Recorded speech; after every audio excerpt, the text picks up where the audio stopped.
Let's check in now with the headlines. And of course, our top headline, Germany.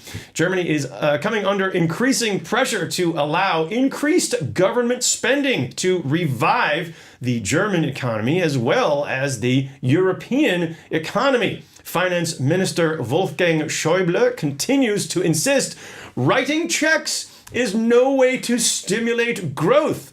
The rest of Europe responded, yeah, writing checks has not been a way to conduct any kind of business since the late 90s. Or apparently, if you're in the US, we still write checks with dollars. Yet another warning on the European economy came from the International Monetary Fund, insisting with the firmest language yet that government spending is urgently needed in Europe. For example, in Germany, on the crumbling roads and bridges, which are more and more known for disrepair. Angela Merkel responded by cutting more budget and announcing plans to cut off her nose to spite her face. In Greece, after years of austerity measures, Greece is now openly considering cutting taxes to relieve their economic pain. The hope is that if they cut taxes low enough, then maybe Greeks might actually consider paying their taxes. TV ratings for news programs have increased in the wake of the twin threats from IS terrorists and the Ebola virus. President Roosevelt once coined the phrase, "We have nothing to fear but fear itself." CNN has coined the phrase, "We have nothing to show but fear itself." In the Nobel Peace Prize news, the Peace Prize was awarded to two recipients this year, Malala Yousafzai and Kailash Satyarthi. Forgive me if I'm not pronouncing those correctly, but they are both winners for protecting and educating young girls.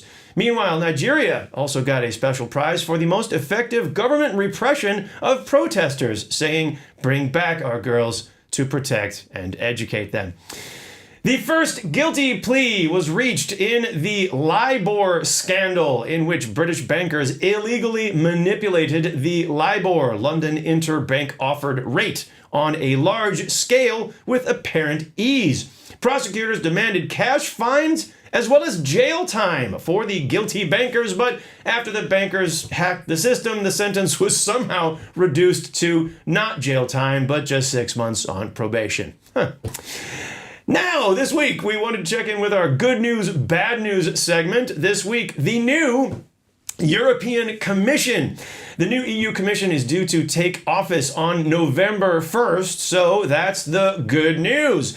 Since new EU rules kicked in with the EU elections in May, the new EU Parliament is eager to show off its new powers. For example, by holding hearings for the 28 EU Commission candidates.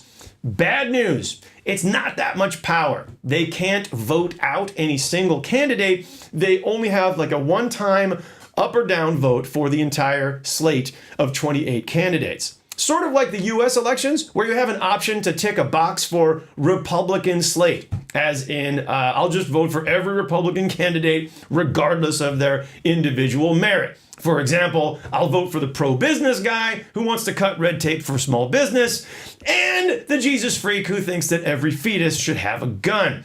Not the best way to vote unless you're stuck in the European Parliament. Good news, MEPs, members of European Parliament, are still flexing their muscles. They're asking some difficult questions more than ever before, and they're showing that they're not just a rubber stamp committee. Bad news, bias, accusations of bias. There are 28 commissioners divided up over 28 countries, so as soon as Parliament starts using terms like underqualified, the candidates start using terms like unfair, bias. Case in point, this guy, Jonathan Hill of the UK. Good news, EU Commission President Jean-Claude Juncker could have just punished the UK for all their anti-EU rhetoric of late, but instead he gave them the key financial post of financial watchdog, which was seen as a very generous high five olive branch to David Cameron of the UK. But the bad news. How did Cameron respond? By escalating his anti-EU rhetoric into hysteria in an apparent attempt to win back the far right. Britain is demanding exemptions from EU rules like human rights, now threatening to withdraw from the European Council, which has been around since the time of Churchill. Good news? Euro Parliament called UK candidate Jonathan Hill in for an unprecedented second hearing, accusing him of a conflict of interest. Hill specifically refused to disclose the financial institutions for which he has worked as lobbyist. Bad news? Somehow, the committee still ended up giving him the job anyway. Maybe they just don't have the guts to say no. Good news, they did have the guts to say no to this lady, who's clearly having a headache. The new EU energy candidate, Alenka Bratušek of Slovenia, she's supposed to be the unbiased leader of EU energy policy, but turns out she has ties to the pipeline deal that happens to lead through Slovenia. And worse, when she lied about it during her hearing at European Parliament, she didn't even do a good enough job of lying like Jonathan Hill did. So maybe there will be a stronger EU Parliament, and maybe there will be more of a balance of power than ever before.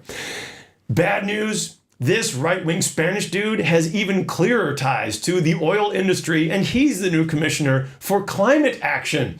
I guess the climate just got a little more oily.